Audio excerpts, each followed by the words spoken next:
stories that have no end.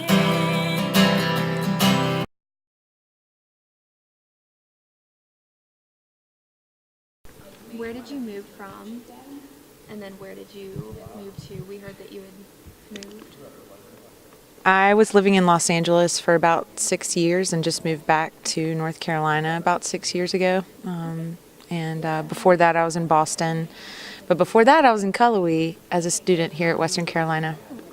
And I majored in vocal performance here, and it's quite a unique experience. And sent me on my way to grad school in Boston and then on out to Los Angeles. So it's good to be back here. From coming from like a student, graduating from Western, and then just going out into the world and actually like doing tours and singing and writing songs, like how was that transition? I think the transition from being in school and performing into being in the real world and performing and learning about the music business was a tough transition for me, but that's kind of how it goes. Like I feel like I was not a music business major. I was a singer in college, and so when I got out into the world, the lessons that I learned, especially in Los Angeles, about music for film and TV, contracts, the way that I learned those things was getting a job where I was actually processing the contracts myself so that I saw what they were.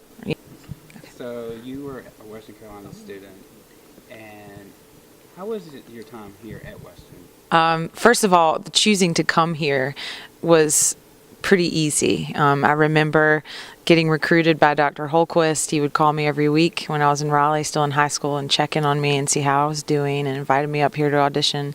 And I remember driving down to the entrance of Western for the first time with my parents and seeing this beautiful valley open up into the university, and I said to my mom, "This is it," like without even speaking to any of the professors. So my experience at Western, it was college, and I chose to come to a university so I could have a college experience, because I thought about going to a conservatory, but I wanted the whole experience, and it only happens once. And there were so many firsts for me here, from recording my first tracks to doing hikes and seeing waterfalls I'd never seen before, and camping for 3 days, backpacking, and getting into writing lyrics and studying classical repertoire I never thought I'd be able to sing, doing opera workshops, singing pop music with Dr. Frazier and jazz and with the big band, and then bluegrass on the weekends on my camping trips. So I really feel like my experience here was so well-rounded, and that's what is unique about this university.